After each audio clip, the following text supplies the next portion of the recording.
Coming up in this edition of Ball State Sports Link's Be a Fan, we'll meet two athletes who escaped a country full of war to end up right here at Ball State. We'll also sit down with Coach Brandy Woody again and learn about a swimmer who credits much of his success to one man in particular. All that and more coming up on Sports Link.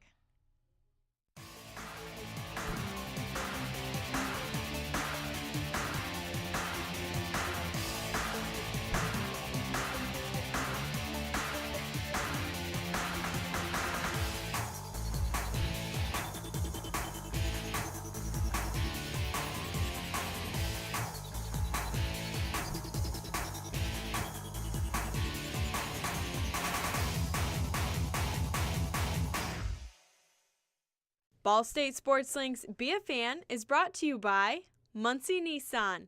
Shift the way you move. Hello and welcome to the latest edition of Sports Link's Be a Fan with the best stories in February, driven by Muncie Nissan. I'm Josh Blessing. And I'm Ashley Reed. Ashley, I want to start off the show by congratulating every single one of us in Sports Link on 7 total awards and 5 first places in the Indiana Association of School of Broadcasters. Very impressive. Makes me very happy and proud to be a part of this program. Shows us that everyone's hard work really does pay off. That's right. Now transitioning, junior Brandy Woody is a point guard here at Ball State who comes from a small town and is not afraid to get her hands dirty. After Coach Brandy Woody made her take a couple key words out of her vocabulary this season, her confidence has greatly improved. Learn more about her story produced by Josh Blessing and Peter Loomis, presented by Fox College Sports. To understand where junior point guard Brandy Woody is now, you first must understand where it all began. Welcome to Thorntown, Indiana. I grew up in a small town, population 1,500 maybe at best. I mean, just a small farm town, just rural, outside of nowhere basically. And I grew up outside of the town, just like a mile, I mean, not far. But my grandparents actually live on a farm, so I kind of was out there just always messing around and outside and walking the creeks. We have a lot of fun with where she's from, and to be honest with you, I've driven through it. I've never been there, so it's kind of, I don't know that I even know what I'm joking about. A 3-sport athlete in basketball, track, and soccer at Western Boone High School, Woody earned Indiana All-Star and All-Conference honors her senior season on the hardwood. Ball State's recruitment of Woody was there from the beginning. I was getting a lot of letters and stuff my freshman and sophomore year, just interest letters and stuff. And honestly, my first visit, I was like, this is where I'm coming. Like, I love it here, and the coaches and the team, obviously, I mean, they're fun. So I knew my first visit when I came here, like, I'm coming here. Her impact since coming to Ball State has been immediate, as she became the first guard to start as a true freshman since Kelsey Corbin in 2003. And while she struggled her first year, her stats have improved dramatically each season in a Cardinal uniform. The main thing I struggled with my freshman year and even into my sophomore year was just confidence. I mean, coming in, point guard is a big position on a Division I college team, and just the fast pace of the game and just the 100 different plays that you have to memorize and all the scouting reports and everything. I mean, it was just so overwhelming, and it definitely took a toll on my confidence, and I think that it showed in the way I played too. First-year head coach Brandy Woody saw what kind of talent Woody was when he arrived at Ball State. He also says her success depends on her confidence. Her hands are good, her feet are good. We just had to give her a little bit of confidence and keep telling her, yes, you can do this. And I think we took some words out of her vocabulary. She was real quick to say sorry. She was real quick to say my bad. That mentality doesn't work real well. And so we took those completely out of her vocabulary. You don't hear that out of her now, and she just kind of goes to work in there. This all didn't just happen because I showed up. I mean, this is something that's been coming, you know, and whether I was here or not, I think you would have seen a different Brandy Woody. While her progress on the court continues to rise, her hobbies off the court are starting to turn heads. Not to mention her most recent birthday present. When we found out she got it, she was like, she was so excited when she got it. She came in and told us all. For my sister's 21st birthday, my mom got her a diamond ring, or my parents got her a diamond ring, and I was like, no, I want a shotgun, like, and they're like, Brandy, come on, like, don't you want a diamond ring? Like, won't that mean more? I'm like, no, like I want a shotgun, and like the more they talked about it, they're like, okay, I guess. And I was totally surprised about it. Like I had no idea. Really, Brandy, a shotgun for your birthday. That's what you wanted out of everything. I don't know, it fits her perfectly. Whenever we get a break, like I'm gonna go home. Like I want to go home and shoot my gun. Like at lunchtime, I'm like, Mom, can I just go shoot my gun? Like she's like, Brandy, like what are you gonna shoot? I'm like, I don't know, just anything. Like I can get my hands on, basically. Although her love for hunting is something she thinks about often, she admits that occasionally the other side of Brandy Woody comes out. Obviously, I can be pretty girly, but I don't know. I guess I'm not afraid to get my hands dirty and be outside, and it just feels natural to me. I don't know any other way. She's a great personality and gives it back as much as I give it to her. And those are the kids that are a lot of fun to coach, you know. And she loves to hunt. She loves to be in the outdoors. She loves to do all those kind of things. And more power to her. And we have a lot of fun with it, and she gives it right back. And a great kid, and really blessed coming into this program, into this situation, that I get to go to work every day with a Brandy Woody, that's for sure. For Ball State Sports Link, I'm Josh Blessing. Woody has played in every single game since her freshman year. That's pretty impressive. And she's also #2 on the team right now with an average points of 11.7 points per game. And big thing is, she still has one more year left. Our next segment, we're going to sit down with head coach from women's basketball, Brady Salee. His team struggled early in the year, but now they've kind of regrouped and they have a fresh start. So those struggles he considers a gift. And now his team can play with anyone. He also breaks down the loss versus Toledo a couple weeks ago. Here's his interview with Kevin Thurman and Brad Daly. Clearly, we've had a good start to conference. You know, the kids are playing well. I think just the clean slate, fresh start mentality that we had after a tough stretch in November and December, I think our kids embraced, and they saw it as a chance to maybe do something special, and lo and behold, here we are. Your team has dealt with some adversity this season. How would you say they've handled it? If we get handed this adversity and we don't do something with it, shame on us. So we almost looked at all those things as a gift. You know, all that we were going through, our message to them was, if we'll come out of it the right way, we'll be better because of it. I want to take a look kind of at the Toledo game a little bit. I know that was team's second loss in conference play to an amazing start in the conference. You look at the game and how your team was able to battle back. How much of that is coaching from practice, and how are you able to energize the team to keep them into the game mentally, physically, to have them be able to battle back and have it be a close finish? If you really look at the first half and you kind of dissect it, you can see what led to our issues. Now clearly we started out, we didn't shoot the ball very well. They took a lot of our misses and went the other way and laid it up. We just had to kind of try to get to halftime where I could right the ship a little bit and get my hands on them, and we could make some adjustments and really have some time to do it. I think because it was so black and white, it was easy to adjust to. And now we came out, we knew if we took care of these two things, it would be a different second half. What has been the most impressive game for your team so far this season, in your opinion? 2 days before we're playing Buffalo, our leading scorer tweaks her back and is out. And we quickly, in literally a day, had to change the game plan. We had to change the way we were going to play. And I thought we went up there with an extreme amount of focus. We jumped on them early, we never let up.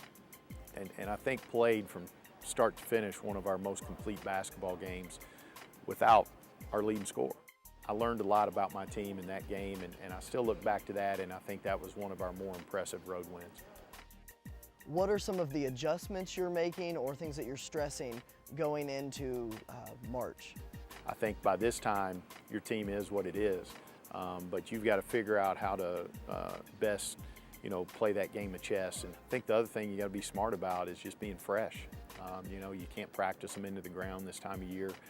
You've got to keep them fresh mentally between their ears. You got to give a little bit as a coach. As much as you want to pound them and get better and do some different things, you just got to understand who your team is and be good with that part of it at this time of the year, and try to go out there and get as many as you can. The one tangible goal we did talk about was once we get in the league, let's try to be playing at our best in February and March, and let's try to position ourselves to get this program to Cleveland. once you get to Cleveland, you never know what can happen. I think we've proven that we can play with anybody in this league, and on any given night we can be as good as anybody. And so we're looking forward to taking that attitude into the best part of college basketball, and that's the tournament run, and seeing if we can't do something special and maybe get crazy and hang a banner in this place and do it with a pretty special group of kids. We also want to remind you to download the latest edition of the SportsLink iPad app. Here you can see written stories from men's basketball, gymnastics, and much more. And with that, let's send it over to Pat with Sounds of the Month. Pat? Yeah, guys, we're switching things up a little bit this month, changing it from Sounds of the Game to Sounds of the Month, where we take the top calls from SportsLink Radio in the past month and we pair them up with the highlights from SportsLink. Take a look at February's edition.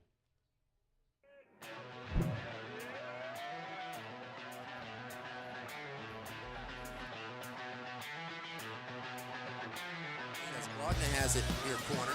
Goes to Vaughn, catches the baseline, and the reverse layup by Vaughn is good, and the Cardinals have the first point of the afternoon. Carter takes it across the timeline, now long pass to Smith on the left wing. She'll pull up for three. Good! Hackworth serves it up. Rouse, another great reception, going right in the middle to Matt Lesky. They are not playing that ball up.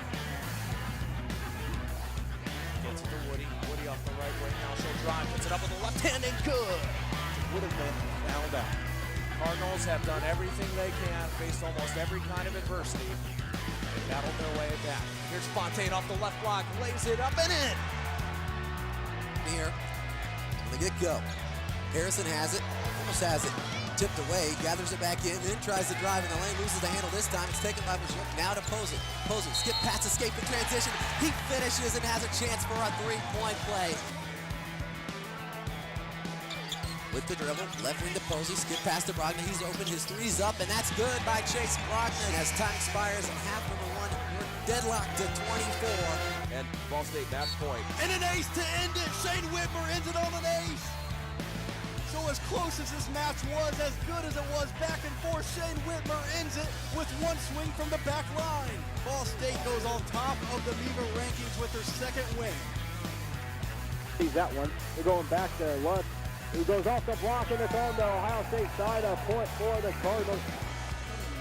Lefty kept alive by Whitmer in the back row. Here comes an attack down the line and another kill. That's Greg Harrison who gets credited there. Jackson on the right wing, 11 to shoot. Jackson down low pass, now out to Justice. Justice drives, kicks it out to Jackson. Jackson pulls up for another three. Good! Wow! Ball State ties it up at 53. This game has not been tied since the ball tipped off at zeros. 4:44 left to go.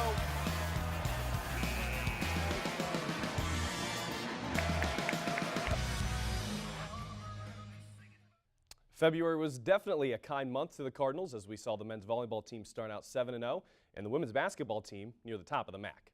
Now here's the top tweets in Ball State athletics for the month of February. From women's basketball head coach Brady Salee, congrats at Ball State baseball on getting that first W of the season. Many more to come. Good job, Coach Maloney. Chirp, chirp. Sports producing. Staying with women's basketball from Shanae Jackson, got to get back on this winning streak. The women's basketball team did get back on the right track, winning 56-34 against Eastern Michigan. And from gymnast Aaron Patchy, quoting, "Prepare like you've never won, perform like you've never lost." At BSU Gymnastics, ready for BG this weekend. And from Cardinal quarterback Keith Wenning, a great workout throwing session by the team this morning. Hashtag BSU football. Spring football begins in about a month. And finally, from Ball State men's basketball, congrats to Jawan Scaife on being named MAC West Division Co-Player of the Week. Jawan is having a breakout season, leading the team with 14.7 points per game. You can always follow at BSU SportsLink on Twitter for all of the top tweets from our Ball State athletes and coaches, as well as all of the top stories from SportsLink. Guys, back to you. Thanks, Pat. Nice work. And I love seeing tweets from players around, around the league, around our conference, from men's basketball to volleyball to even Coach Salee tweeting all the time. I think that interaction between fans and players is awesome to have. And I was excited to see in the Sounds of the Month some of that men's volleyball in there. I know that you can't even tell when we see it on the TV. I mean, the atmosphere when you go to the games, it's awesome. The fans are loud. The games are always packed. So. Especially when you have Coach Steve Shondell from women's volleyball doing the PA announcing. He makes it a good atmosphere to be around. All right, well, we're going to switch gears to men's swimming with this In Focus story on Drew Tharp. Now, he swims the butterfly, and as you already know probably, it's not a very easy event to do. He chose a different school at first, but now he instead decided to follow in his father's footsteps and come here to Ball State. Here's his In Focus story produced by Drew Adamson, Palmer Durr, and Peter Loomis. Butterfly, the newest addition in swimming. Originating from the breaststroke, the butterfly is unforgiving in technique, requiring the legs, arms, chest, and breathing to be synced harmoniously to create a smooth, fast, and powerful stroke. And for the 200 meters, Drew Tharp is Ball State's dominant butterflyer. I've been swimming since I was like 6 or 7. My dad swam in college, and I guess I used to do like summer leagues and stuff like that. I didn't really swim competitively until maybe 6th or 7th grade, and then obviously high school. Why butterfly? My dad swam some butterfly when he was a kid, so it was always easy for him to help me.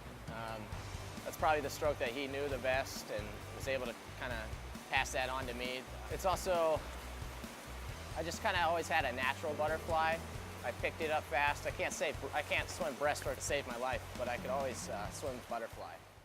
Saying no can be hard unless it comes to chasing your dreams. Tharp said no in order to say yes. I got accepted into Xavier University, and I actually had a pretty nice academic scholarship to go there. And I think the primary reason that I didn't go there was because they had an entrepreneurial program, and then also swimming was an influence. I wanted to swim there, and it wasn't really going to work out. So I couldn't do everything that I wanted there, and I could do everything I wanted here, and so that's what happened. With the roar of the fans as Tharp takes his turn, there's always been one voice. In the stands sits a man who once swam for Coach Thomas from 1981 to 1984. Yeah, my dad, you know, I've really only had like 2 coaches in my life. My high school coach, who also coached the summer leagues that I swam in, and Coach Thomas here.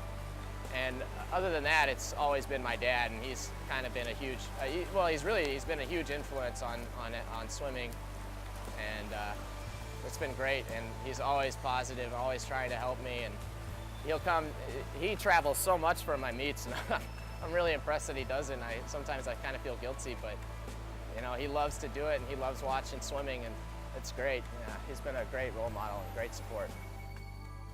For Ball State Sports Link, I'm Peter Loomis. Ash, I think it's so impressive the fact that he's been so successful with the butterfly, and the biggest part is that it comes natural to him.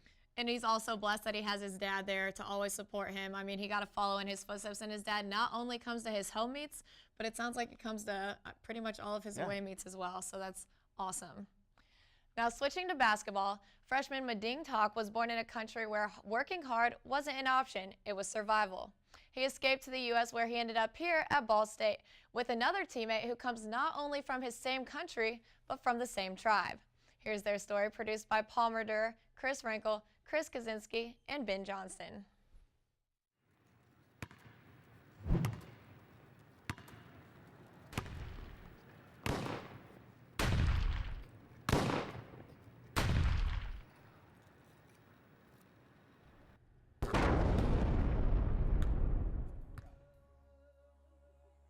I was young.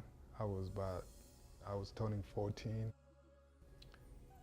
There's no time for me to wait until I be grown or till so I can take care of myself. I don't want to live like the way we live in the past couple of years. I want to get a better life, you know, or maybe I can get to help. In 1983, a bloody civil war erupted across the African country of Sudan. The war lasted 22 years, displacing millions and killing even more. In 1992, Thok was born into the chaos. He would spend his first years of his life living in a refugee camp. A lot of stuff that we left at home, we were lacking when we went away. So food was tough to get. Place to sleep was hard. You have to work hard to build a house or something like that. in one town with my dad and my older brother. And we stopped in this town, and it was one of the biggest towns in South Sudan, so they like bombed it every time. One of the bomb, probably like 25 feet away from where our hall was, and that was the scariest moment. The sound was, I couldn't hear it in 3 days. It scared me to death. That was like the scariest moment of my life. The fear was from the rebel Kanye. If Kanye comes in town, they don't care how old you, they will take you. My uncle always like hide us, like take us somewhere. I mean, if the gunshot is from one town, one side of the town, he would take us to the other side of town, you know, just to make sure we're safe. I just felt that God was present on my side, that I get to live, you know, to see bright future in me like this. And I was excited for that I live for another day. A future he would find after the war. While hanging with some friends, a man approached the 6'8" teenager and asked him about basketball. Medina had never heard of the sport. It was the beginning of a love that would eventually lead Medina thousands of miles away to Ball State. It's been hard talking, not talking on the phone all the time with them, and sometimes I really don't want to talk, you know, because it's just, when I call my mom, she just be crying because she just want me to come back so bad. She's getting older, and she won't see me sometime soon. I believe one day I'll go back and see her, you know, and see everybody in the family.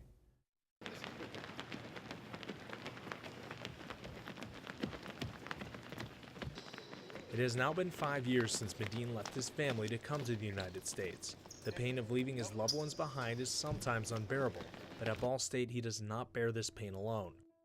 In Sudan, they are tribesmen. At Ball State, simply teammates. Me and him, we are from the same tribe back in Sudan. Ane chol Majok, ane Riankura fi Ball State University.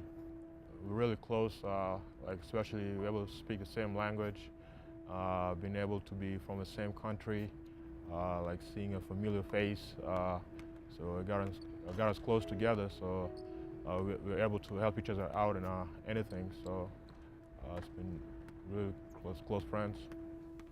We both know language. We speak Dinka. Our teammates be like, "What are you guys talking about?"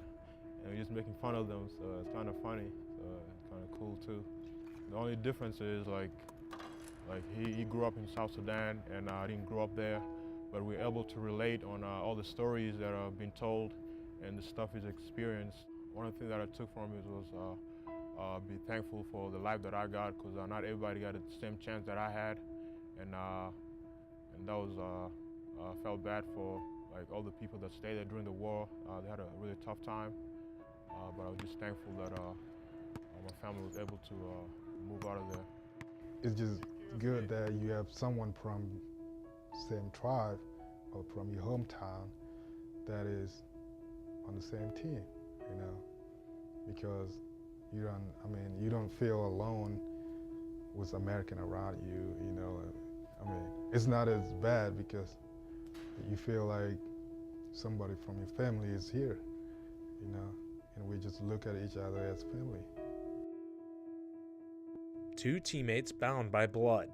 They spent their lives running from war. Now Majok and Medina fight to bring Ball State back to the top. For Ball State Sports Link, I'm Chris Rankel.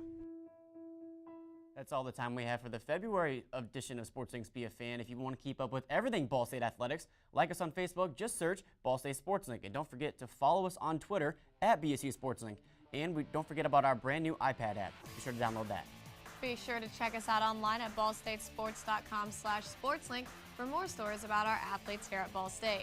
You can catch us locally on WIPB, across the state on Comcast Indiana, and nationally on Fox College Sports. For our producer Kevin Thurman and all of us here at Ball State Sports Link, I'm Josh Blessing. I'm Ashley Reed, and we'll see you next month.